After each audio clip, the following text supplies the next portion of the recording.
अवधूत चिंतन श्री गुरुदेव दत्त. श्री स्वामी समर्थ. जय जय स्वामी समर्थ. माझ्या स्वामी भक्ती चॅनलमध्ये सर्वांना नमस्कार.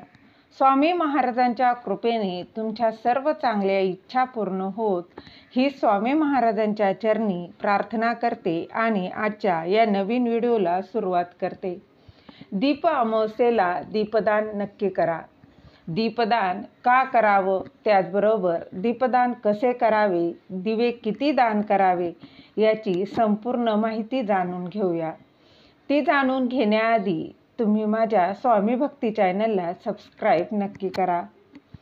दीप अमावस्येला आषाढी अमावस्याही म्हणतात आणि त्याचबरोबर दर्श अमावस्या देखील म्हटलं जातं.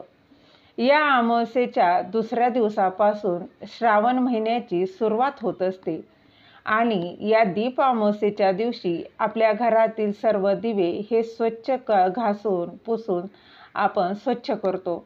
अगदी छोटे दिवे असोत, मोठे दिवे, जे कुठले दिवे असतील ना, नवीन जुने सर्व दिवे या दिवशी स्वच्छ घासून पुसून स्वच्छ केले जातात.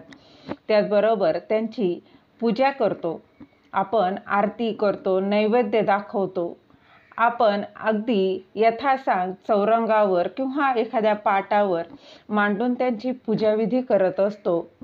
त्याचप्रमाणे या दिवशी दीपदानाला देखील विशेष महत्त्व आहे.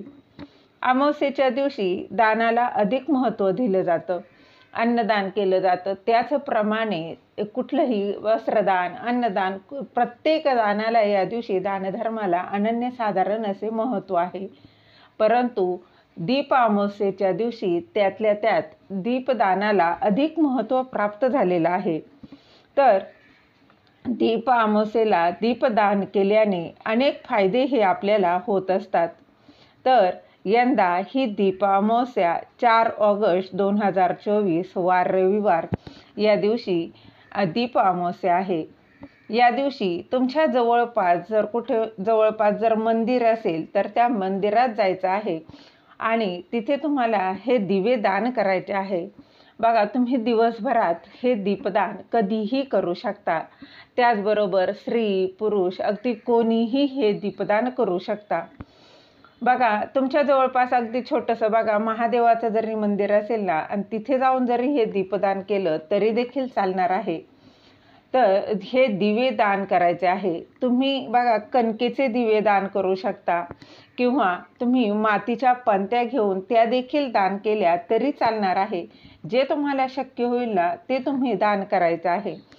तर बघा, त्यामध्ये तुम्ही 5 दिवे दान करू शकता, 7, 9, अगदीच नाही एवढं जमलं तर किमान 1 तरी दिवा अवश्य दान तुम्ही करू शकता. दिवे दान केल्याने आपल्याला अनेक पुण्य प्राप्त होत असतं.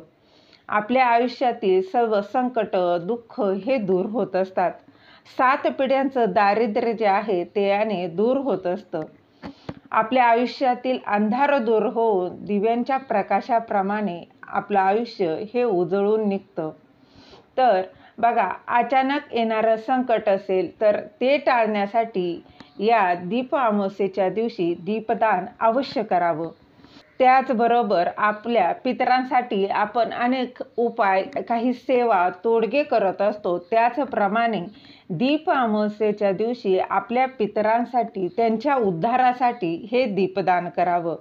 याने आपले पितर हे प्रसन्न होत असतात आणि आशीर्वाद देतात.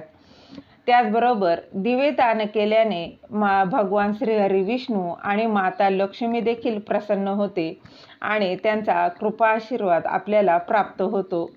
त्याचबरोबर शनी, राहू, केतू यांचा अशुभ प्रभावापासून वाचण्यासाठी या दिवशी दीपदान करावं.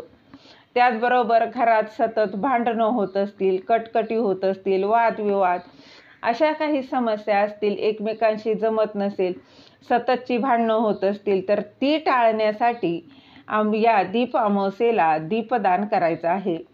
त्याचबरोबर जीवनात अंधार दूर होऊन प्रकाश येतो म्हणून आपण दीपदान करत असतो. धन, समृद्धी, संपत्ती टिकून राहण्यासाठी दीपदान करावं. त्याचबरोबर सर्व यज्ञ, दान, होम केल्याचं पुण्य देखील या दीपदानाने आपल्याला मिळत असतं. त्यामुळे आषाढ अमावस्येच्या दिवशी म्हणजेच दीप अमावस्येच्या दिवशी दीपदानाला अनन्यसाधारण असे महत्त्व आहे.